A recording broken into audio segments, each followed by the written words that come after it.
So hello friends, welcome back to our YouTube channel MedEasy. Today we are going to study about the cholinergic drugs. Okay, तो first हम देखेंगे cholinergic drugs. Cholinergic drugs का originate कहाँ से होता है। तो कोलिनर्जिक जो नर्व फाइबर्स होते हैं वो ओरिजिनेट्स होते हैं फ्रॉम क्रेनियल नर्व 3, 7,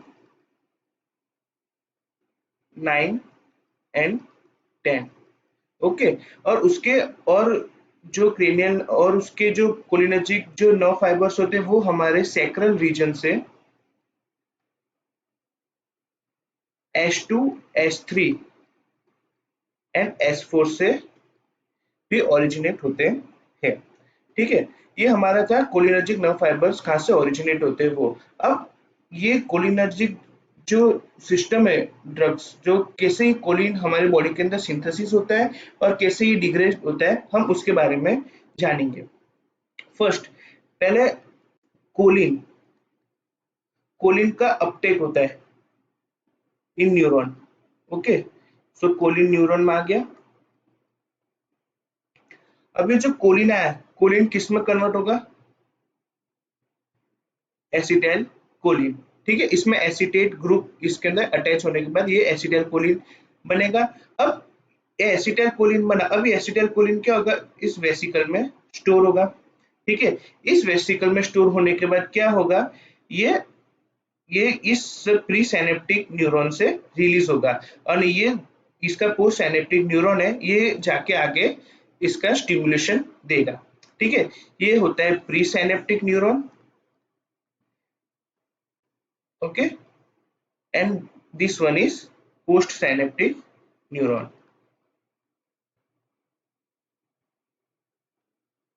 नाउ, अब जो हमारे कोलिन है, कोलिन जब अपटेक होता है, ठीक है, हमारे न्यूरॉन में, तो ये जो कोलिन अपटेक हुआ, ये जो कोलिन अपटेक होता है इसको हम ये होता है रेट लिमिटिंग स्टेप। ये क्या है?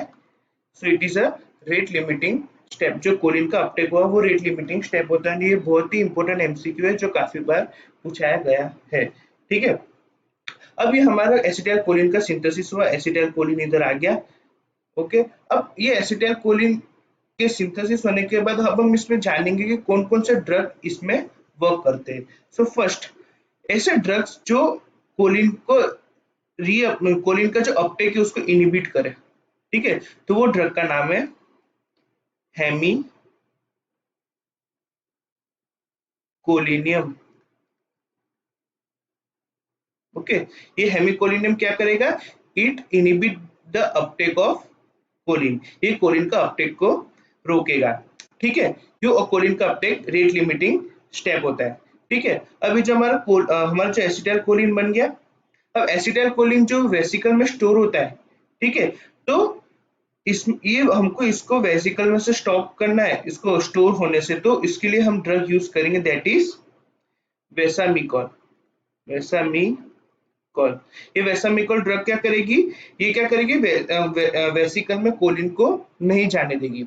ठीक है, तो कोलिन स्टोर हो, एसिटाइल कोलिन स्टोर होगा नहीं। एसिटाइल कोलिन अगर स्टोर नहीं होगा तो वो रिलीज भी नहीं हो पाएगा। अब मान लो कि अगर एसिटाइल कोलिन इधर स्टोर भी हो गया, ठीक है, अब हमको उसको रिलीज को रोकना है, तो जो ड्रग उसके रिलीज को रोकेगी वो ड्रग नहीं, वो एक्चुअली होता है toxin, that is botulinum toxin. Botulinum toxin, ये बोटुलिनम टॉक्सिन क्या करता है? It inhibit the release of acetyl choline. Okay, now अब एसिटाइल कोलिन ये प्री सिनेप्टिक क्या बोलते हैं, ये सिनेप्स में आ गया। अब इधर एक एंजाइम होता है, that is acetyl choline esterase. Acetyl choline esterase, ये एंजाइम क्या करेगा? ये एंजाइम एसिटाइल कोलिन का डिग्रेडेशन कर देगा। क्या करेगा? एसिटाइल कोलिन को डिग्रेड कर देगा। अब ये जो एंजाइम होता है, अगर हमको मान लो अगर पैरासिम्पैथेटिक एक्टिविटी चाहिए, ठीक है, अगर हमको पैरासिम्पैथोमाइमेटिक एक्टिविटी चाहिए तो हम क्या करेंगे? ये एंजाइम को ये एंजाइम होता है एसिटाइल कोलिन एस्टरेज, उसको इनिबिट कर देंगे। ठीक है, तो ये जो एंजाइम को इनिबिट करते ऐसे ड्रग्स जो एसिटाइलकोलिन एस्टरेज एंजाइम को इनहिबिट करते हैं वो ड्रग्स होते हैं एसिटाइलकोलिन एस्टरेज इनहिबिटर, और उनके एग्जांपल है फिजियोस्टिगमिन, नियोस्टिगमिन, जिसके बारे में हम आगे डिटेल में जानेंगे। ठीक है, तो ये था हमारा synthesis, storage and destruction of our acetylcholine. Okay, अब हम इसके नीचे जानेंगे कोलिन एस्टरेज के बारे में। सो कोलिन एस्टरेज होता है, कोलिन एस्टरेज क्या है? सो कोलिन एस्टरेज है, ये हमारे एसिटाइलकोलिन को डिक्रीज करेगा, सॉरी किल करेगा, मतलब उसको उसको मिटा देगा। अब ये टू टाइप के होते हैं, एक होता है एसिटाइलकोलिन एस्टरेज और दूसरा होता है ब्यूटाइल कोलिन एस्टरेज। ओके, अब एसिटाइलकोलिन एस्टरेज है, ये कहाँ प्रेजेंट होता है? तो it is present in nerve endings. ये कहाँ प्रेजेंट होता है? इन नर्व एंडिंग्स में ये एसिटाइलकोलिन एस्टरेज प्रेजेंट होता है। और ये ब्यूटाइल कोलिन एस्टरेज है, ये हमारे प्लाज्मा में प्रेजेंट होता है। ठीक है, एसिटाइलकोलिन एस्टरेज हमारे नर्व एंडिंग में जो भी एसिटाइलकोलिन होगा उसको डिग्रेड करेगा, और अगर हमारे प्लाज्मा में कोई एसिटाइलकोलिन होगा तो उसको ब्यूटाइल कोलिन एस्टरेज उसको डिग्रेड कर देगा। अब हम देखेंगे कि एसिटाइलकोलिन है, एसिटाइलकोलिन, इसका जब भी कोलिन एस्टरेज, ये जो एंजाइम है, ये जब डिग्रेड करेगा कोलिन एस्टरेज, तो ये टू पार्ट में डिग्रेड होता है। उसका एक तो बन जाएगा एसिटाइल और कोलिन, दोनों अलग हो जाएंगे। ठीक है, choline plus acetyl acetate, sorry, ये किसमें डिग्रेड होगा? Acetate and choline. Okay, so ये तो हमारे अबाउट कोलिन एस्टरेज। इस जो ब्यूटाइल कोलिन एस्टरेज है, ये हमारे प्लाज्मा में प्रेजेंट होता है। इस टॉपिक पे काफी बार एमसीक्यू पूछा गया है कॉम्पिटिटिव एग्जाम्स में। अब कोलिनर्जिक रिसेप्टर्स, कोलिनर्जिक रिसेप्टर्स कितने टाइप के होते हैं? तो कोलिनर्जिक रिसेप्टर्स होते हैं हमारे टू टाइप के, एक होते हैं निकोटिनिक, एक होता है हमारे मस्केरेनिक। ओके, अब जो निकोटिनिक रिसेप्टर होते हैं वो एक्टिवेट होते हैं बाय निकोटिन। ठीक है, आपको पता है निकोटिन कहाँ प्रेजेंट होता है? तो nicotine is present in cigarette, okay, tobacco, ये सब में निकोटिन प्रेजेंट होता है। और इसको जो ब्लॉक करता है, इसको स्टिमुलेशन करने वाला, इसको ब्लॉक कौन करेगा? सो दैट इज ट्यूबोक्यूरानिन, ट्यूबोक्यूरानिन और हेक्सामिथोनियम। ठीक है, अब जो मस्करेनिक रिसेप्टर्स होते हैं, मस्करेनिक रिसेप्टर टोटल ऐसे देखने जाए तो 5 टाइप्स के होते हैं, M1, M2, M3, M4 and M5। ठीक है, अब ये 5 टाइप के मस्करेनिक रिसेप्टर होते हैं। इसमें मेनली हम पढ़ेंगे ये 3 के बारे में, M1, M2 and M3। M1 जो रिसेप्टर होता है वो प्रेजेंट होता है हमारे स्टमक में, M2 प्रेजेंट होता है हमारे हार्ट में, और M3 प्रेजेंट होता है हमारे other parts of body, other parts of body. अब हम इसको कैसे याद रखेंगे? तो मान लो अगर आपको भूख लगी हो, ठीक है, तो पहले आप क्या करोगे? खाना खाओगे। जैसे आपने खाना खा लिया तो फिर क्या होगा? आपको दिल से सुकून मिलेगा, मतलब अपना हार्ट, अपने को दिल से अच्छा लगेगा। ठीक है, अगर अपने को अच्छा लगेगा तो हम क्या करेंगे? काम करेंगे, जिसकी वजह से हमारे अदर बॉडी पार्ट भी अपना अदर बॉडी पार्ट वर्क करेंगे। ठीक है, तो पहले खाओ पियो, ठीक है, पहले खाने खाने का, फिर खुश करने का, फिर अब काम करने का। सो M1 is for present in stomach, M2 is in heart, M3 is in other part of body. Okay, now अब हम बात करेंगे निकोटिनिक रिसेप्टर के बारे में। सो ये जो निकोटिनिक रिसेप्टर है ये फर्दर 2 टाइप के डिवाइड होते हैं, एक होता है NM एंड एक होता है NM। जो NM रिसेप्टर है वो प्रेजेंट होता है इन गैंग्लिया। ये कहाँ प्रेजेंट होता है? In ganglia and NM receptor present होता है हमारा न्यूरो मस्कुलर जंक्शन। हमारा एनएम कहाँ प्रेजेंट होता है? गैंग्लिया एनएम न्यूरोमस्कुलर जंक्शन में। ठीक है, इसको अगर आपको एक्टिवेट करना हो तो इसके लिए इसको इट रिक्वायर ऑप्टिमल स्टिमुलेशन, इसको ऑप्टिमल स्टिमुलेशन चाहिए। ऑप्टिमल स्टिमुलेशन मतलब ना ही ज्यादा ना ही कम, मतलब जितना अपने को निकोटीन चाहिए उतना निकोटीन अगर मिलेगा तो ही जो एनएम रिसेप्टर है वो एक्टिवेट होंगे। ठीक है, अब मैंने आपको बताया जैसे कि जो M3 रिसेप्टर्स होते हैं, okay, M3 receptor other part of body में प्रेजेंट होते हैं, पर बॉडी के कौन कौन से पार्ट में ये प्रेजेंट होते हैं और उनका क्या फंक्शन और रोल है उधर। तो M3 कहाँ प्रेजेंट होता है? देखो M3 कहाँ कहाँ प्रेजेंट होता है? तो प्रेजेंट होता है हमारे ब्रोंकस, ये हमारे बॉडी पार्ट के अदर स्मूथ मसल्स में प्रेजेंट होता है। जो ब्रोंकस ब्रोंकस ब्रोंकस में क्या करेगा? Bronchoconstriction, bronchoconstriction. Okay, in GIT it causes diarrhea, in bladder हमारे जो यूरिनरी ब्लैडर होता है उधर M3 रिसेप्टर प्रेजेंट होते हैं and it causes increase in urine outflow. Next, ये हमारे कहाँ प्रेजेंट होता है? हमारे बॉडी की जो और सब ग्लैंड्स होती है उधर प्रेजेंट होता है, लाइक इन सलाइवरी ग्लैंड। ये क्या करेगा? It increase secretion, it increase secretion, हमारे सलाइवरी ग्लैंड में ये सिक्रीशन इंक्रीज करेगा। Then in pupil it causes meiosis,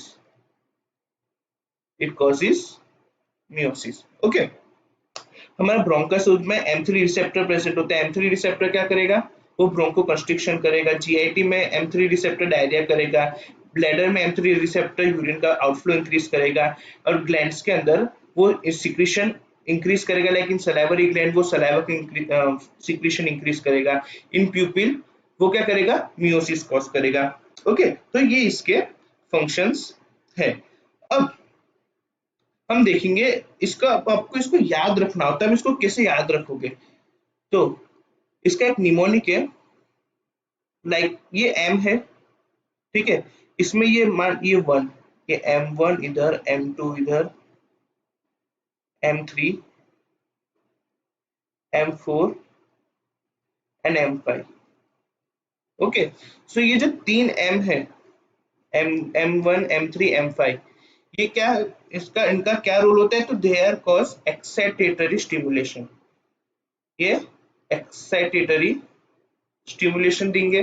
और M2 और M4 ये क्या करेंगे? इनहिबिशन का काम करेंगे, इनहिबिटरी स्टिमुलेशन देंगे। लाइक M2 का प्रेजेंट होता है हमारे हार्ट में, ठीक है, हमारे हार्ट में M2 प्रेजेंट होता है, वो क्या करेगा? वो हमारे हार्ट को स्लो कर देगा, मतलब इनहिबिशन करेगा, जिसकी वजह से हमको ब्रेडिकार्डिया जैसी प्रॉब्लम होगी। ठीक है, ये M2 और M1 क्या करेगा? हमारे जो GIT में प्रेजेंट होता है तो वो क्या करेगा? GIT के अंदर HCl का सिक्रेशन इंक्रीज कर देगा, M3 सलाइवा का सिक्रेशन इंक्रीज कर देगा।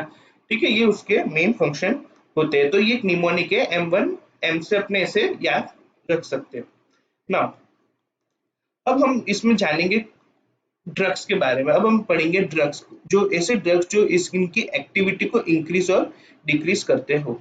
ठीक है, जो कोलिनर्जिक ड्रग्स का दूसरा नाम होता है कोलिनोमाइमेटिक एजेंट और पैरासिम्पैथोमाइमेटिक एजेंट। ठीक है, और उसको कोलिनर्जिक ड्रग्स भी बोलते हैं। ये 2 टाइप्स के होते हैं, एक होते हैं डायरेक्टली एक्टिंग,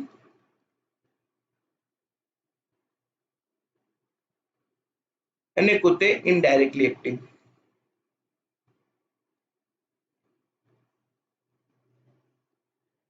डायरेक्टली एक्टिंग जो ड्रग्स होते हैं ये रिसेप्टर एंड निकोटिनिक और मस्करेटिक पे सीधा एगोनिस्ट इफेक्ट देंगे। ठीक है, सीधा रिसेप्टर को स्टिमुलेट करेंगे, डायरेक्ट जाके सीधा सीधा रिसेप्टर को स्टिमुलेट करेंगे। इस इनमें भी फर्दर 2 टाइप्स होते हैं, एक होता है कोलिनेस्टरेज, कोलिनेस्टर्स, ओके, दूसरा होता है एल्कोलॉइड्स। एल्कोलॉइड्स हमको नेचुरली मिलता है in from plants.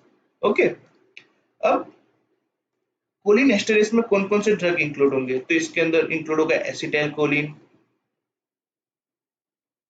Second it includes मिथेनेकॉल,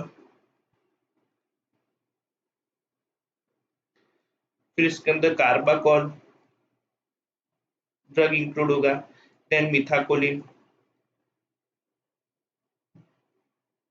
etcetera इसके अंदर ड्रग इंक्लूड होंगे। और एल्कोलॉइड, एल्कोलॉइड हमको प्लांट में से मिलता है, ये हमको प्लांट में से मिलता है। ओके, अब एल्कोलॉइड के अंदर कौन कौन से ड्रग इंक्लूड होंगे, तो दैट इज पिलोकार्पिन, एरिकोलिन जो बीटल नट में से मिलता है, देन निकोटीन जैसे मैंने आपको बताया स्मोकिंग सिगरेट उसमें प्रेजेंट होता है, देन मस्केराइन एंड लोबेलिन। ओके, ये एल्कोलॉइड में से हमको ये कोलिनर्जिक ड्रग्स मिलते हैं। अब इनडायरेक्टली एक्टिंग जो ड्रग्स होते हैं, इनडायरेक्टली एक्टिंग मतलब कि डायरेक्ट जाके रिसेप्टर को स्टिमुलेट नहीं करेंगे। मान लो ये आपका प्री सिनेप्टिक वेसिकल है, ये आपका पोस्ट सिनेप्टिक वेसिकल है। जो डायरेक्टली एक्टिंग होंगे वो सीधा डायरेक्ट ये जाके रिसेप्टर को क्या करेंगे, स्टिमुलेट करेंगे। लेकिन जो इनडायरेक्टली एक्टिंग होंगे वो क्या करेंगे, जो एसिटाइल कोलिन एस्टरेज एंजाइम था, एस्टरेज ये जो एंजाइम था ये क्या करता था, एसिटाइल कोलिन का डिग्रेडेशन करता था। तो ये जो इनडायरेक्टली एक्टिंग ड्रग्स क्या करेंगे, ये जो एसिटाइल कोलिन एस्टरेज एंजाइम है उसको इनहिबिट कर देंगे। ठीक है, एसिटाइल कोलिन एस्टरेज एंजाइम अगर इनहिबिट हो गया तो हमारे pre synaptic memory pre synaptic और पोस्ट सिनेप्टिकली क्या होगा, एसिटाइल कोलिन का लेवल इंक्रीज हो जाएगा। ठीक है, एसिटाइल कोलिन का लेवल इंक्रीज होने की वजह से हमको पैरासिम्पैथोमाइमेटिक एक्टिविटी हमको मिलेगी। ओके, नाउ तो जो इनडायरेक्टली एक्टिंग ड्रग होते हैं ये क्या करेंगे, दे आर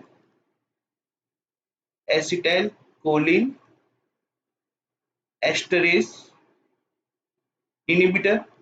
ओके, और ये क्या करेंगे, it increase endogenous acetylcholine, क्या करेंगे, एंडोजीनियस एसिटाइल कोलिन को इंक्रीज करेंगे। सो नाउ अब हम जानेंगे इसके अंदर डायरेक्टली एक्टिंग ड्रग्स।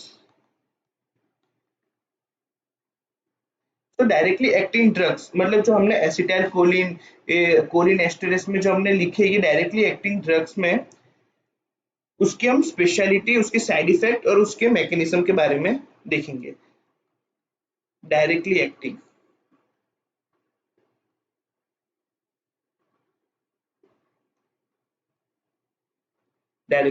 अब डायरेक्टली एक्टिंग ड्रग्स के अंदर क्या क्या चीजें इंक्लूड होगी, तो पहले हम सारे ड्रग्स के नाम लिख लेते हैं, इसलिए आपको शॉर्ट में और अच्छे से आपको समझ आ जाए। पहले तो डायरेक्टली एक्टिंग ड्रग में एसिटाइल कोलिन था। ओके, जो सिंथेटिक, ये सारे जो एसिटाइल कोलिन बेथानिकोल ये सारे कैसे होते हैं, सिंथेटिक डेरिवेटिव्स होते हैं, मतलब हम इनको सिंथेसाइज करते हैं। और जो मतलब जो एल्कलॉइड्स हमको मिलते थे, ठीक है, वो सारे कैसे थे, नेचुरली ऑब्टेन। ठीक है, थर्ड था हमारा कार्बाकोल, फोर्थ हमारा मिथाकोलिन। ओके, ये इंपॉर्टेंट ड्रग्स है जिसमें एग्जाम में इनके बारे में पूछा जाता है। अब हम देखेंगे इनकी स्पेशलिटी। ठीक है, first acetyl choline, acetyl choline सबसे शॉर्ट एक्टिंग होता है, शॉर्टेस्ट एक्टिंग। ओके, अब एसिटाइल कोलिन सबसे शॉर्टेस्ट एक्टिंग क्यों होता है, तो जैसे एसिटाइल कोलिन को अगर आपने आईवी या तो ओरल रूट से दिया, ठीक है, आईवी या ओरल रूट से दिया, तो क्या होगा, हमारे प्लाज्मा के अंदर एसिटाइल कोलिन एंटर होगा। मान लो ये हमारा प्लाज्मा है, इसके अंदर एसिटाइल कोलिन आया, जैसे एसिटाइल कोलिन आया तो हमारे प्लाज्मा के अंदर, मैंने आपको बताया वीडियो के स्टार्टिंग में, वो एक एंजाइम प्रेजेंट करता है ब्यूटाइल एसिटाइल कोलिन एस्टरेज। ये क्या करेगा, एसिटाइल कोलिन का डिग्रेडेशन कर देगा। ठीक है, तो एसिटाइल कोलिन का कोई मैकेनिज्म शो हो पाएगा नहीं, मतलब एसिटाइल कोलिन कोई भी इफेक्ट दिखा पाएगा नहीं। इसलिए एसिटाइल कोलिन को हम कभी भी आईवी या ओरल रूट से नहीं प्रिफर करते। ओके, सो एसिटाइलकोलिन का फिर रोल कहाँ पे है? तो एसिटाइलकोलिन का हम क्या करेंगे, इसको हम इंट्रा ऑक्यूलर देंगे, इंट्रा ऑक्यूलर आई ड्रॉप्स के फॉर्म में हम इसको देंगे, in intra ocular eye drops, ठीक है, during eye surgery in transit to cause transit miosis, ठीक है। अब जो मतलब हमारे ब्लड के अंदर, जैसे मैंने आपको बताया, जो सूडोकोलिन, उसको सूडोकोलिन एस्टरेस भी बोलते हैं, ठीक है, जो हमारे ब्लड के अंदर प्रेजेंट होता है ब्यूटाइल क्लोरीन कोलिन एस्टरेस को ही, ठीक है। नेक्स्ट ड्रग है हमारा बेथानिकोल। बेथानिकोल की स्पेशलिटी क्या है? सो बेथानिकोल कैसा ड्रग है? So bethanechol is a M3 receptor agonist, मतलब ये M3 के रिसेप्टर को क्या करेगा, एगोनिस्ट इफेक्ट दिखाएगा, जिसकी वजह से क्या होगा, हमारे जो स्मूथ मसल होंगे ना, स्मूथ मसल्स, उनका क्या होगा, कॉन्ट्रैक्शन, क्या होगा उनका, कॉन्ट्रैक्शन। अब ये क्या बेथानिकोल कहाँ यूज करेंगे, तो इन ब्लैडर, ब्लैडर में मींस अगर हमको यूरिनरी रिटेंशन की प्रॉब्लम हो, यूरिनरी मतलब मान लो ये आपका ब्लैडर है, ओके, इधर एक डेक्ट्रूसर मसल होती है, डेक्ट्रूसर, ओके, इधर M3 रिसेप्टर प्रेजेंट है, ठीक है।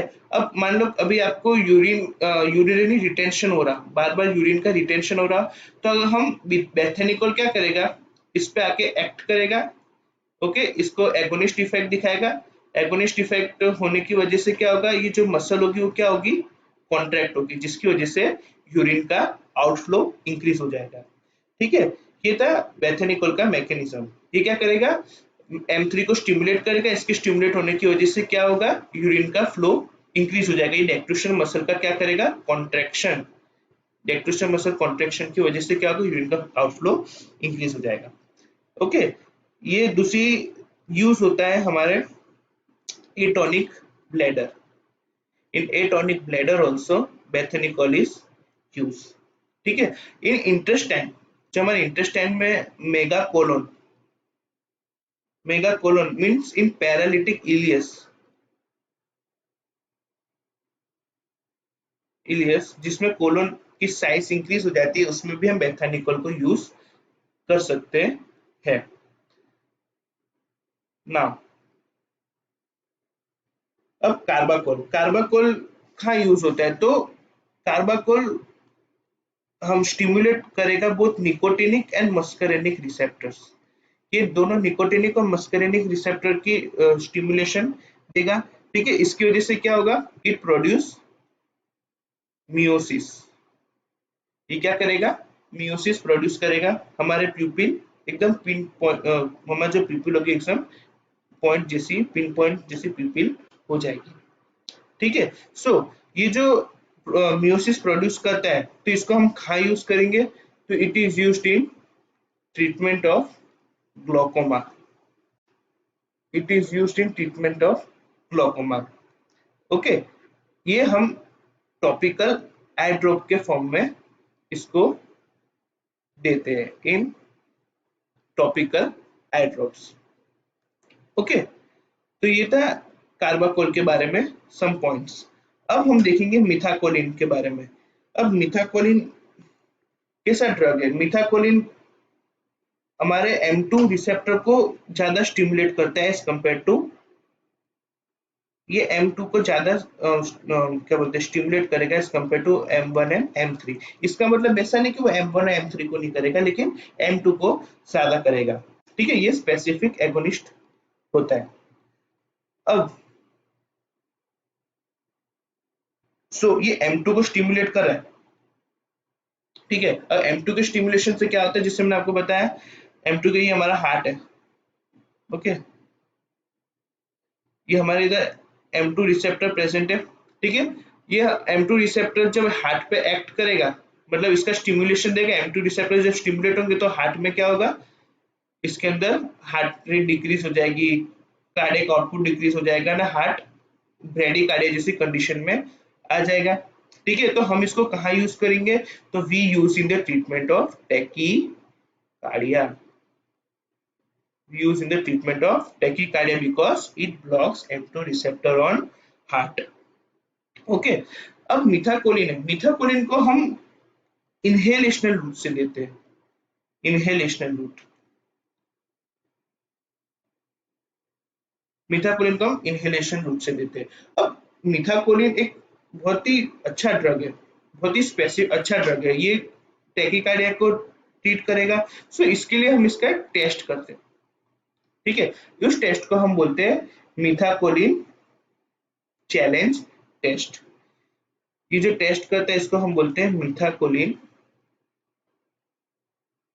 Challenge test, methacholine challenge test. Okay, अब मिथाकोलिन चैलेंज टेस्ट में होता क्या है, अब मान लो ये आपका ब्रोंकस है, ठीक है, ये आपके लंग्स, ठीक है, हमारे ब्रोंकस पे कौन सा रिसेप्टर प्रेजेंट होता है, M3। ओके, मैंने बताया कि मिथाकोलिन होता है वो M1 और M3 पे थोड़ा एगोनिस्ट एक्टिविटी शो करता है। सो अगर ब्रोंकस हाइपर रिएक्टिव होगा, हाइपर रिएक्टिव ब्रोंकस कौन सी डिसीज कंडीशन में होता है, तो अस्थमा में, अस्थमा के जो पेशेंट होते हैं उसमें ब्रोंकस में M3 रिसेप्टर इंक्रीज हो जाते हैं, ठीक है। सो हम उसको अगर मिथाकोलिन देंगे, तो मिथाकोलिन इनहेलेशन रूट से दिया, तो मिथाकोलिन आके क्या करेगा, ये जो M3 रिसेप्टर ब्रोंकस में प्रेजेंट है उसको स्टिमुलेट करेगा, जैसे M3 रिसेप्टर को स्टिमुलेट करेगा it causes constriction of bronchus, ये क्या करेगा, ब्रोंको कंस्ट्रिक्शन, ये क्या कॉज करेगा, ब्रोंको कंस्ट्रिक्शन, ठीक है। सो ये जो टेस्ट होती है it is a provocative, provocative test to diagnose, test to diagnose asthma and COPD, asthma and COPD, ठीक है। ये थे हमारे इंपॉर्टेंट पॉइंट रिगार्डिंग मिथाकोलिन। अब इसमें मैं आपको एक MCQ आए ऐसे एक मस्त नोट बताता हूँ, नोट है, जिससे कि मैंने आपको एसिटाइल कोलिन का डिग्रेडेशन बता दिया। एसिटाइल कोलिन जो होता है वो सबसे ज्यादा डिग्रेड किसकी वजह किस में होता है, तो ये सबसे ज्यादा सूडो कोलिन एस्टरेस से डिग्रेड होगा, उसके बाद ये एसिटाइल कोलिन एस्टरेस से डिग्रेड होगा, ठीक है। लेकिन जो हमारा मिथाकोलिन होता है, मिथाकोलिन, ये ड्रग हमारा डिग्रेड होगा by acetyl choline esterase, but it is resistant to pseudocolin esterase, ठीक है, ये रेजिस्टेंस होता है हमारा सूडोकोलिन एस्टरेस से। Similarly bethanechol and carbachol, bethanechol and carbachol ये भी रेजिस्टेंस होते हैं, रेजिस्टेंट होते हैं to pseudo acetyl choline esterase and acetyl choline esterase, ठीक है। तो ये था हमारा इंपॉर्टेंट पॉइंट रिगार्डिंग ड्रग्स जो हमको डायरेक्टली एक्टिंग ड्रग्स जो हमको सिंथेटिक फॉर्म में होते हैं। अब हम देखेंगे एल्कोलॉइड्स जो हमको नेचुरली मिलते हैं, नेचुरली जो मिलते हैं। अब उसके अंदर एल्कोलॉइड में सबसे ज्यादा इंपॉर्टेंट जो ड्रग होता है दैट इज पिलोकार्पिन, पिलोकार्पिन, ठीक है। तो अब हम पिलोकार्पिन के बारे में स्टडी करते हैं। सो पहले तो पिलोकार्पिन ऑब्टेन कहां से होता है, तो it is obtain from the leaves of pilocarpus microphyllus, ये कहां से ऑब्टेन होता है, so it is obtain from the leaves of pilocarpus microphyllus, ठीक है। अब जो इसका इफेक्ट है वो लो डोज में क्या करेगा, पिलोकार्पिन लो डोज में जो मस्करेनिक जो रिसेप्टर होंगे उनको स्टिमुलेट करेगा, और एट अ हाई डोज ये क्या करेगा, निकोटिनिक रिसेप्टर को स्टिमुलेट करेगा। ठीक है, at low dose it stimulate muscarinic receptor, at high dose it stimulate nicotinic receptor. अब इसने मस्करेनिक रिसेप्टर को स्टिमुलेट किया तो इसकी वजह से क्या होगा, bradycardia, okay, and hypotension. And इसने अगर निकोटिनिक रिसेप्टर को स्टिमुलेट किया तो निकोटिनिक रिसेप्टर के स्टिमुलेशन होने की वजह से क्या होगा, इट कॉजेस टैकीकार्डिया, टैकीकार्डिया। ठीक है, टैकीकार्डिया क्यों होगा, due to stimulation of sympathetic ganglia. ठीक है, सिंपैथेटिक गैंग्लिया के स्टिमुलेट होने की वजह से क्या होगा, इट इंक्रीज एन रिसेप्टर। ठीक है, अब सिंपैथेटिक गैंग्लिया कैसे इसके अंदर टैकीकार्डिया मतलब सिंपैथेटिक गैंग्लिया कैसे इसके अंदर एक्टिवेट हो सकता है। मैंने आपको लास्ट वीडियो में बताया था कि जो सिंपैथेटिक गैंग्लिया होता है, इसका जो प्री गैंग्लियोनिक नर्व फाइबर है इसके अंदर से हमेशा एसिटाइलकोलिन रिलीज होता है, और इसका जो पोस्ट गैंग्लियोनिक नर्व फाइबर होता है उधर से नॉरएपिनेफ्रिन रिलीज होता है। ठीक है, तो मान लो अगर आपने हाई डोज के अंदर पिलोकार्पिन दिया तो ये क्या करेगा, पिलोकार्पिन ये एसिटाइलकोलिन का सिक्रीशन बढ़ा देगा। जितना एसिटाइलकोलिन का सिक्रीशन बढ़ेगा, इसके सिक्रीशन बढ़ने की वजह से ये क्या करेगा, पोस्ट गैंग्लियोनिक नर्व फाइबर को स्टिमुलेट करेगा।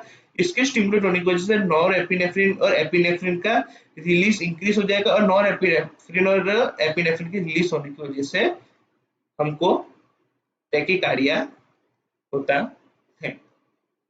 ठीक है, तो ये था mechanism behind this side effect. ना अब हम इसमें पढ़ेंगे यूज पढ़ेंगे कि हम पिलोकार्पिन को कहाँ यूज कर सकते हैं, उसका यूजेस। फर्स्ट हम पिलोकार्पिन को ऐसे टॉपिकल आई ड्रॉप देंगे।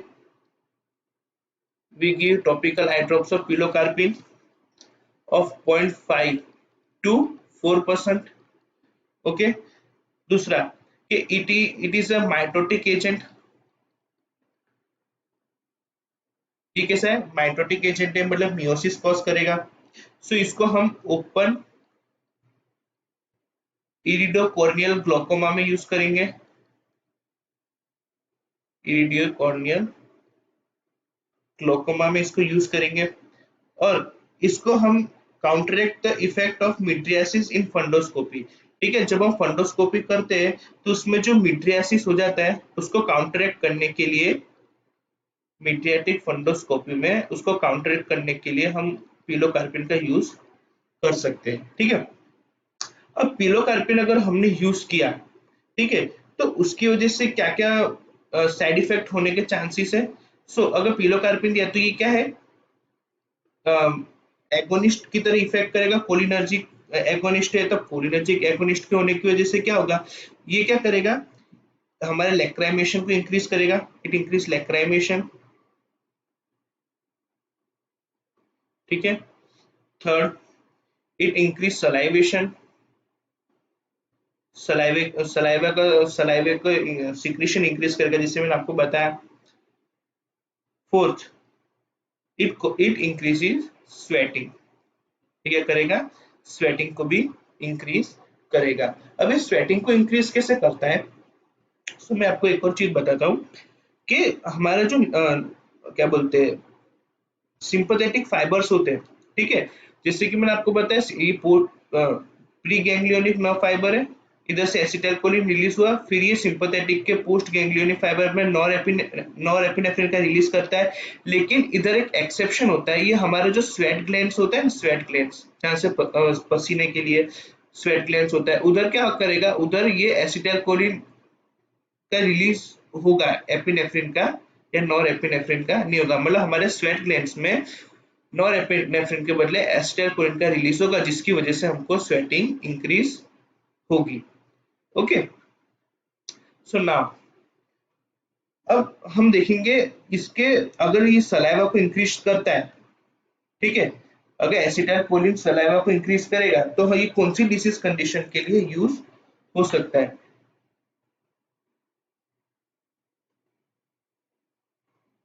So it is used in the treatment of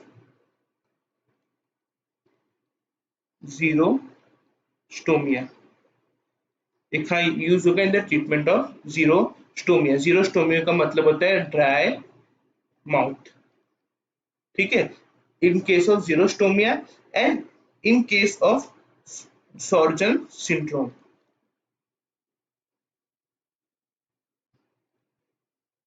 and in cystic fibrosis. ठीक है, अब मान लो कि कोई पेशेंट है जीरोस्टोमिया का, अगर उसको इससे भी क्या बोलते हैं अगर ट्रीट नहीं होता है तो उसके लिए हम यूज करेंगे then drug that is cevimeline. Cevimeline drug ये क्या करेगा? सेविमेलिन ये इंक्रीज करेगा सलाइवेशन, ये सलाइवेशन को इंक्रीज करता है। ठीक है, तो ये था हमारे uses of and some side effects of pilocarpine. अब इसके मेन जो और साइड इफेक्ट है मैं आपको बताता हूं। अब इसका जो दूसरे मेजर साइड इफेक्ट है वो क्या करेंगे? It causes constriction of people. अब पिलोकार्पिन है कोलिनर्जिक एगोनिस्ट है, ठीक है, तो क्या करेगा? पीपल को कंस्ट्रिक्ट करेगा। प्यूपिल के कंस्ट्रिक्ट होने की वजह से क्या होगा? हमारी जो विजुअल एक्यूटी है वो डिक्रीज हो जाएगी। नेक्स्ट, और जो इंसान इसको लेगा वो हमेशा रोता रहेगा। अब रोएगा क्यों? So it increase the लैक्राइमेशन, it increase the lacrimation and punctual stenosis of nasolacrimal duct. Okay, and it is also causes ciliary spasm. It also causes ciliary spasm by stinging, मतलब सिलेरी मसल के spasm होने की वजह से हमको stinging sensation of pen होता है। ठीक है, सो ये था हमारे डायरेक्टली एक्टिंग कोलिनर्जिक ड्रग्स। अब हम पढ़ेंगे indirectly acting cholinergic drugs that are anticholinesterase, that are anticholinesterase। Okay, so anticholinesterase होता है, ये टू पार्ट में, ये भी टू पार्ट में डिवाइड होता है। एक होता है रिवर्सिबल और एक होता है इरिवर्सिबल। ठीक है, अब रिवर्सिबल एंटीकोलिन एस्टरेस है, इसके एग्जांपल्स मैं आपको बताता हूँ। रिवर्सिबल जो एंटीकोलिन एस्टरेस होता है वो भी टू टाइप्स के होते हैं, एक होता है carbamates and second one is non carbamates. Okay, carbamates के अंदर इसके अंदर इंक्लूड होगा फिजियोस्टिग्मिन,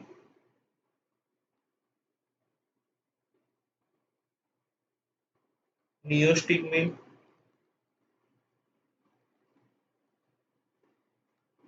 पायरिडोस्टिग्मिन एंड रिवास्टिग्मिन।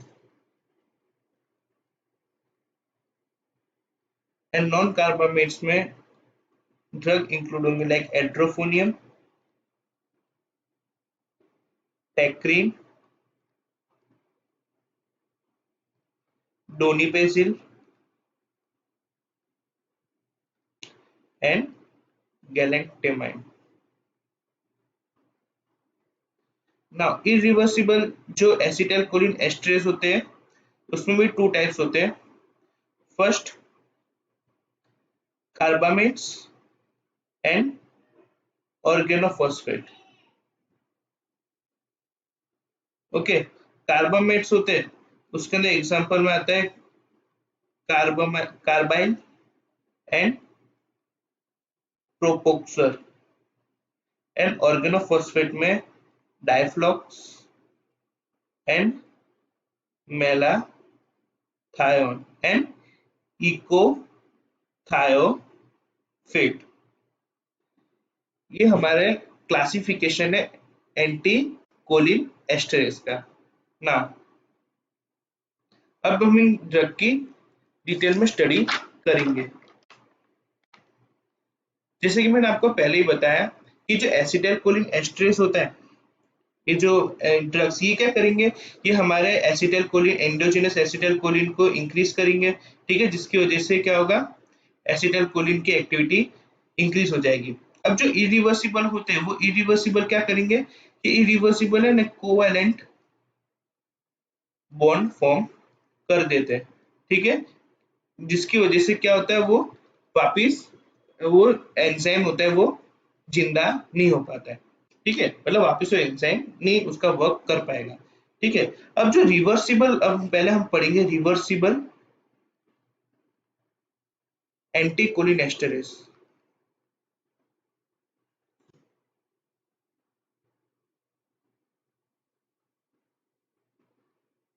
रिवर्सिबल एंटीकोलिनेस्टेरेज में मेनली टू टाइप के ड्रग्स इंक्लूड होते हैं। फर्स्ट, ऐसे ड्रग जो टर्शरी, जिसके अंदर tertiary amino and quaternary amine वाले ड्रग्स। ठीक है, अब हम इनका दोनों का हम इसको डिफरेंस के फॉर्म में समझेंगे।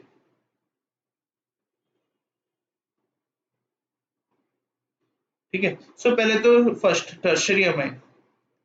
टर्शरी अमाइन जो ड्रग्स है वो कैसे होते हैं, NH मतलब मान लो टर्शरी अमाइन मतलब NH3, NH3 ग्रुप है, NH3 ग्रुप है तो ये कैसा है, ये लिपिड सॉल्युबल होते हैं। और quaternary amines means NH4 plus, plus means इधर एक पोलर चार्ज आ गया। अब पोलर चार्ज है, पोलर चार्ज कभी भी लिपिड सॉल्युबल होते हैं, water soluble, so polar charge is always water soluble. ठीक है, polar charge is always water soluble, so ये लिपिड soluble होता है तो it can cross blood brain barrier and it does not cross blood brain barrier. Okay, अब जो tertiary amine का जो जिसमें ड्रग इंक्लूड होता है वो ड्रग का नाम है फाइसोस्टिग्मिन। फाइसोस्टिग्मिन। और जो क्वाटरनरी अमाइन में जो ड्रग होता है वो है नियोस्टिग्मिन। अब जो फाइसोस्टिग्मिन जो ड्रग है ये ब्लड ब्रेन बैरियर को क्रॉस करता है, so it is a drug of choice, it is a drug of choice in atropine poisoning. It is a drug of choice in atropine poisoning, मतलब ये एट्रोपिन पॉइजनिंग में drug of choice होता है। नहीं, बहुत ही important MCQ, काफी बार competitive exams में पूछते हैं।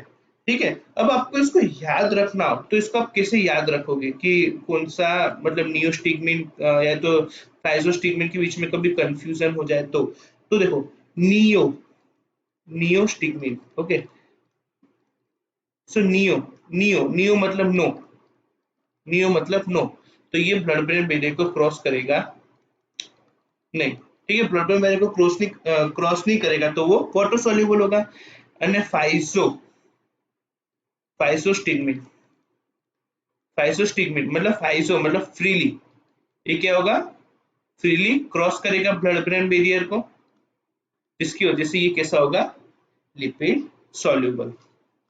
ठीक है, तो ये थे हमारे रिवर्सिबल एंटीकोलिन एस्टरेज इनहिबिटर्स।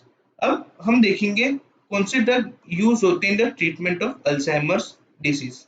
ठीक है, अब आप मेरे को क्वेश्चन बताओ कि अल्जाइमर डिसीज है,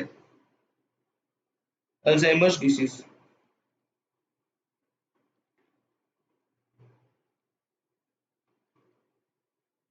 अल्जाइमर्स, अल्जाइमर्स क्या है, अल्जाइमर्स एक न्यूरो डिजेनरेटिव डिसऑर्डर है जिसमें कोलिनर्जिक न्यूरॉन्स होते हैं, कोलिनर्जिक न्यूरॉन्स, उनका क्या होता है, डिजनरेशन हो जाता है। अब कोलिनर्जिक ये डिसीज होती है हमारे ब्रेन में होगी, तो इसके लिए हम कौन सा ड्रग देंगे? ऐसे ड्रग जो ब्लड ब्रेन बैरियर को क्रॉस करेंगे कि ऐसे ड्रग जो ब्लड ब्रेन बैरियर को क्रॉस नहीं करेंगे? सो हम इनमें ऐसे ड्रग्स देंगे जो ब्लड ब्रेन बैरियर को क्रॉस करेंगे। तो ब्लड ब्रेन बैरियर को कौन सा ड्रग अभी क्रॉस कर रहा था? तो दैट इज फाइसोस्टिग्मिन। ठीक है, सो हम इनके अंदर centrally acting anti cholinesterase drug देंगे, जिसकी वजह से क्या होगा, हमारे ब्रेन में, उनके ब्रेन में एसिटाइल कोलिन का लेवल इंक्रीज हो जाएगा। ठीक है, जिसकी वजह से एल्जाइमर डिसीज में जो मेमोरी लॉस, ठीक है, जिसको हमने डिमेंशिया बोलते हैं, वो सब की जो प्रॉब्लम होती है वो सॉल्व हो जाएगी। अब इसके लिए आपको ड्रग याद रखने हो तो इसका निमोनिक है DR, डॉक्टर जीत। मतलब फर्स्ट इसके अंदर कौन सा drug? D for D for donepezil, D for donepezil, R for rivastigmine, G for galantamine and T for tacrine. Okay, so donepezil, rivastigmine, galantamine, पहले अपने ये तीनों ड्रग के बारे में देखते हैं। डोनीपेजिल, रिवास्टिग्मिन, गैलेक्टेमाइन, ये तीनों एसिटाइल कोलिन एस्टरेज इनहिबिटर है। ठीक है, ये तीनों लिपिड सॉल्युबल है, तो ब्लड ब्रेन बैरियर को क्रॉस करेंगे। ये तीनों कैसे होते हैं? Long acting. ठीक है, और ये तीनों नॉन हिपेटोटॉक्सिक ड्रग्स है, मतलब ये हिपेटोटॉक्सिसिटी कॉज नहीं करते। अब जो टेक्रिन है, टेक्रिन क्या है? तो टेक्रिन एक सबसे शॉर्टेस्ट एक्टिंग ड्रग है। फर्स्ट सबसे शॉर्टेस्ट एक्टिंग होता है। ठीक है, अब टेक्रिन सबसे शॉर्टेस्ट एक्टिंग है और इसकी हिपेटोटॉक्सिसिटी भी बहुत ज्यादा है। ठीक है, इसकी वजह से टेक्रिन को अभी इधर इंडिया में बैन कर दिया है। ठीक है, due to severe hepatotoxicity and due to very short half life. ना, अब हम देखेंगे कि इसके अंदर क्वाटरनरी अमाइंस जो ड्रग्स होते हैं, क्वाटरनरी अमाइंस जो ड्रग होते हैं वो कैसे होते हैं? Water soluble. Quaternary amines, quaternary amines कैसे होते हैं? Water soluble. तो उसके अंदर कौन कौन से ड्रग इंक्लूड होते हैं? Neostigmine, पायरिडोस्टिग्मिन,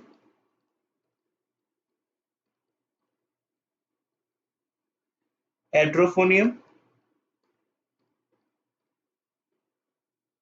etcetera. ठीक है, सो ये क्वाटरनरी अमाइंस में ये ड्रग इंक्लूड होते हैं। ठीक है, क्वाटरनरी अमाइंस कैसे होते हैं? तो वाटर सॉल्युबल। ठीक है, उनपे पोलर चार्ज था NH4 प्लस पोलर चार्ज, तो ये कैसे थे? अपने वाटर सॉल्युबल। अब नियोस्टिग्मिन, इसमें हम देखेंगे नियोस्टिग्मिन। नियोस्टिग्मिन सबसे ज्यादा मोस्ट कॉमनली ड्रग है जो सबसे ज्यादा यूज होता है।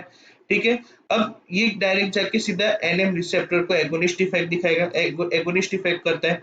पायरिडोस्टिग्मिन और सबसे लॉन्गेस्ट एक्टिंग होता है, पायरिडोस्टिग्मिन सबसे ज्यादा लॉन्गेस्ट एक्टिंग है। और एड्रोफोनियम है वो सबसे शॉर्टेस्ट एक्टिंग एंड सबसे ज्यादा वाटर सॉल्युबल होता है, मोस्ट वाटर सॉल्युबल। ये कैसे होता है? सबसे ज्यादा वाटर सॉल्युबल होता है। अब इसके यूजेस क्या है इन ड्रग्स के? तो इन ड्रग्स के यूजेस है कि फर्स्ट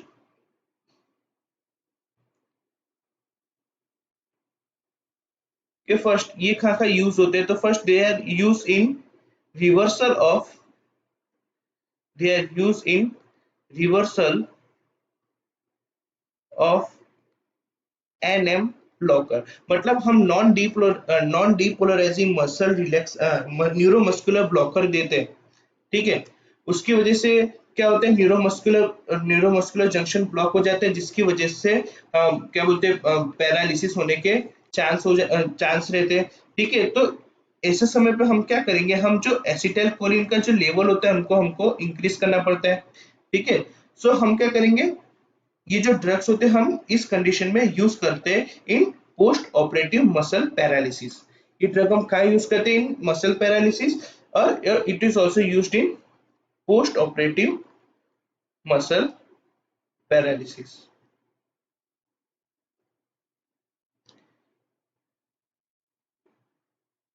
तो ये जो ड्रग्स है ये क्या करेंगे? It increases acetyl choline in neuromuscular receptor which is block bye skeletal muscle relaxation. तो स्केलेटल मसल रिलैक्सेशन की वजह से जिधर जो एनएम रिसेप्टर जब ब्लॉक हो गए थे उसको भी क्या करेगा? उधर एसिटाइल कोलिन का रिलीज इंक्रीज करेगा। दूसरा, it is used in cobra bite.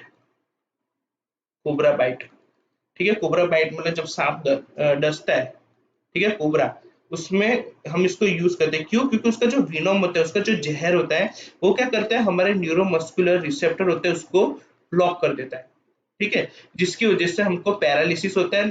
उसका लास्ट जो उसमें होता है जिसकी वजह से इंसान की डेथ होती है, death due to respiratory paralysis, ठीक है। इंसान की डेथ किसकी वजह से होती है? Due to respiratory paralysis. तो इसके अंदर हम कौन सा ड्रग यूज करेंगे? इसके अंदर हम ड्रग यूज करेंगे दैट इज नियोस्टिग्मिन। नियोस्टिग्मिन हम इसके अंदर यूज करेंगे, ठीक है। हम नियोस्टिग्मिन के साथ हम एक और ड्रग देंगे that is atropine.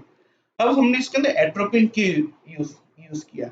So for to stop muscarinic side effect, to stop muscarinic side effect, ठीक है।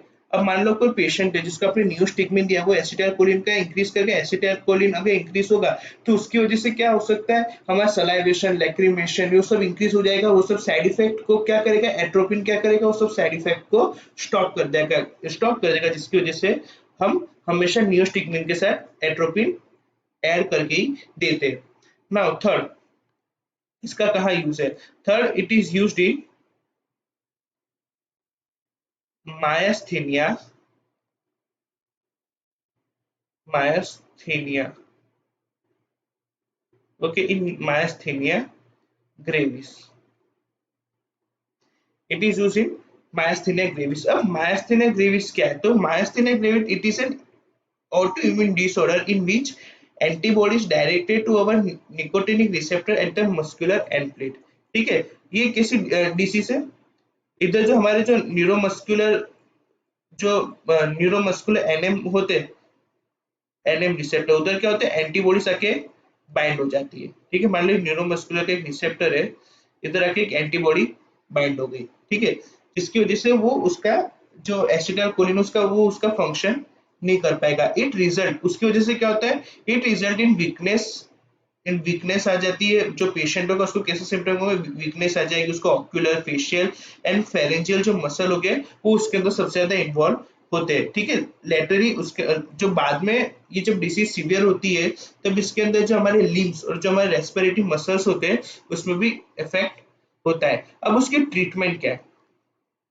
ट्रीटमेंट हम इसके अंदर देंगे एसिटाइलकोलिन एस्टरेज, एंटी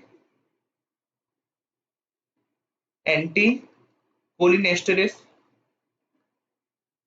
ठीक है। एंटीकोलिन एस्टरेज में क्या करेगा? ये एसिटाइलकोलिन का लेवल इंक्रीज कर देगा न्यूरोमस्कुलर एंड प्लेट पे, ठीक है, जिसकी वजह से जो हमारा एनएम रिसेप्टर जो ब्लॉक हुआ था, ठीक है, उधर जो एनएम रिसेप्टर ब्लॉक हुआ था, एसिटाइलकोलिन ज्यादा होगा तो वो जो रिसेप्टर थोड़े बहुत बचे होंगे उधर जाके वो क्या करेगा? वो एसिटाइलकोलिन उधर बाइंड होके वो उसका एगोनिस्ट इफेक्ट शो करेगा, ठीक है। इसके लिए जो हम ड्रग ऑफ चॉइस होती है दैट इज पैरिडोस्टिग्मिन। पैरिडोस्टिग्मिन हम इनमें इधर नियोस्टिग्मिन भी यूज कर सकते हैं, लेकिन हम पैरिडोस्टिग्मिन यूज करेंगे। Why? Because pyridostigmine is the longest acting longest acting oral drug, is the longest acting oral drug, ठीक है। अब मायस्थीनिया ग्रेविस के लिए मायस्थीनिया ग्रेविस के डायग्नोसिस के लिए हम एक टेस्ट करते हैं जिसको बोलते हैं हम एड्रोफोनियम टेस्ट। एड्रोफोनियम टेस्ट, और उसका दूसरा नाम होता है टेंसिलॉन टेस्ट। Tensilon test. अब एट्रोफोनियम टेंसिलोन टेस्ट में क्या होता है, इसमें हम 2 mg IV एट्रोफोनियम देते हैं। एट्रोफोनियम देने की वजह से क्या होगा, एसिटाइल कोलिन का लेवल उधर इंक्रीज हो जाएगा, जिसकी वजह से जो पेशेंट होगा उसके अंदर जो इम्प्रूवमेंट आना स्टार्ट होगा, इम्प्रूवमेंट आना स्टार्ट होगा। ठीक है, जिसमें जो मसल पैरालिसिस हो रहे तो उसमें इम्प्रूवमेंट आना स्टार्ट होगा। ठीक है, in the symptoms of myasthenia gravis. ठीक है, लेकिन हमको पता है एट्रोफोनियम होता है वो सबसे शॉर्टेस्ट एक्टिंग होता है। ठीक है, तो इसकी वजह से ये सिर्फ और सिर्फ डायग्नोसिस पर्पस के लिए हम इसको यूज करते हैं जनरली। और ये बहुत ही इंपॉर्टेंट एमसीक्यू है जो काफी बार कॉम्पिटिटिव एग्जाम्स में भी पूछा गया है ना। अब हम देखेंगे इसके अंदर irreversible acetyl choline esterase. Irreversible acetyl choline esterase के अंदर क्या क्या चीजें इंक्लूड होती है। सो जो इरिवर्सिबल एसिटाइल कोलिन एस्टरेस होते हैं, एसिटाइल कोलिन एस्टरेस इनहिबिटर्स इरिवर्सिबल, उनके अंदर फर्स्ट ऑर्गेनोफॉस्फेट,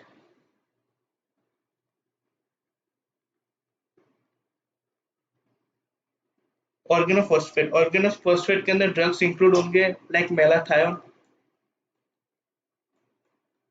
मेलाथायोन देन पैराथायोन। ओके, ये ड्रग इसके अंदर इंक्लूड हो गया। एंड सेकेंड इसमें कार्बामेट्स, कार्बामेट्स के अंदर ड्रग इंक्लूड होंगे लाइक कार्बाकोल, कार्बोरिल। कार्बोलिन के अंदर क्या होता है, ये बेगोन, बेगोन पता है, बेगोन कॉकरोच स्प्रे आता है कॉकरोच को मारने के लिए। ये बेगोन क्यों कहाँ यूज होता है, टू किल कॉकरोच। ओके, बेगोन का यूज होता है टू किल कॉकरोच। और इसके अंदर नेक्स्ट ड्रग है प्रोपोक्सोल ना। अब जो ये ऑर्गेनोफॉस्फेट होता है ये हाईली लिपिड सॉल्युबल है।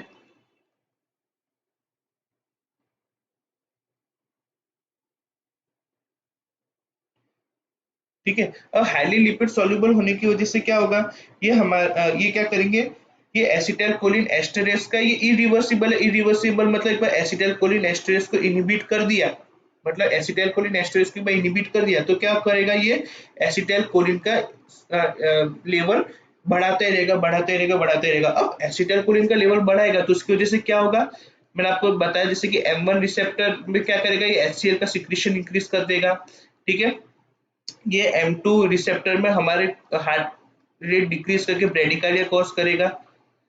ठीक है, ये अदर बॉडी पार्ट्स में लाइक हमारे ब्रोंकस में ये क्या करेगा, ब्रोंको कंस्ट्रिक्शन करेगा, यूरिन का आउटफ्लो इंक्रीज कर देगा। ठीक है, सारे सिक्रीशन इंक्रीज कर देगा।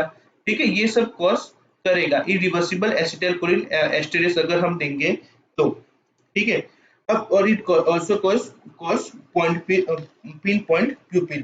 ठीक है, अब हम तो एसिटाइल कोलिन इसकी जब टॉक्सिसिटी हो जाए ऑर्गेनोफॉस्फेट की, तो इसके लिए ड्रग ऑफ चॉइस होता है। The drug of choice for organophosphate poisoning is atropine. Atropine हम इनको देंगे, क्यों, एट्रोपिन ब्लड ब्रेन बैरियर को क्रॉस करेगा ना, एट्रोपिन इज एंटीकोलिनर्जिक ड्रग। अगर हमने कोई पेशेंट को एट्रोपिन दिया, ठीक है, तो हमको कैसे पता चलेगा कि ये पेशेंट ठीक हो रहा है कि नहीं, तो उसके लिए कुछ साइंस होती है, जैसे कि एसिटाइल कोलिन के लेवल इंक्रीज होने की वजह से मियोसिस होता था। ठीक है, सो अगर हम एट्रोपिन देंगे तो पेशेंट के अंदर मिड्रियासिस होगा। ठीक है, उसके जो सिक्रीशंस थे वो डिक्रीज हो जाएंगे, और हार्ट रेट भी मोर देन 30 मोर देन 100 तक पहुंच जाएगी। ठीक है, अब इसके अंदर लास्ट क्लास आती है दैट इज एसिटाइल कोलिन एस्टरेस रीएक्टिवेटर्स। ठीक है, ये जो एसिटाइल कोलिन एस्टरेस रीएक्टिवेटर्स होते हैं ये हम कहाँ यूज करेंगे, it is also use in organophosphate poisoning. ठीक है, इसके अंदर कौन कौन से ड्रग्स इंक्लूड होते हैं, सो इनके अंदर जो ड्रग्स इंक्लूड होते हैं दैट इज ऑक्सैम्स। अब ऑक्सैम्स होते हैं, ऑक्सैम्स में भी टू टाइप्स के होते हैं। First pralidoxime, pralidoxime, and second is diacetyl monoxide, monoxide. अब ये जो पी फॉर प्रेलिडोक्सिन और पी फॉर पेरिफ्री, तो ये सी फॉर सिर्फ पेरिफ्री में भी काम करेगा। ठीक है। और डाई एसिटाइल मोनोऑक्साइड, डाई मतलब दोनों, दोनों मतलब ये पेरिफेरी भी और इवन ब्रेन में भी दोनों जगह काम करेगा, in periphery and in brain. Okay, so ये जो एंजाइम्स होंगे ये क्या करेंगे, जो एसिटाइल कोलिन एस्टरेज है, ये एंजाइम, इसकी दो साइड होती है, एक होती है एस्टरिक साइड एंड एक होती है आयनिक साइड। ठीक है, इधर आके क्या बोलते हैं ऑर्गेनोफॉस्फेट बाइंड हो गया। सो ये ऑक्सीम्स क्या करेगा, ये इसके आयनिक साइड पे बाइंड होके इसके साथ बॉन्ड बना देगा, जिसकी वजह से ये जो एसिटाइल कोलिन एस्टरेज एंजाइम था वो क्या हो जाएगा, फ्री हो जाएगा। ठीक है, ये एंजाइम फ्री हो गया तो क्या करेगा, ये एसिटाइल कोलिन को डिग्रेड करना स्टार्ट कर देगा। ठीक है, तो ये थी mechanism behind acetyl Colin esterase reactivators. Okay, अगर आपको मेरा वीडियो अच्छा लगा तो प्लीज मेरे चैनल को लाइक कीजिए, शेयर कीजिए और सब्सक्राइब कीजिए। Thank you.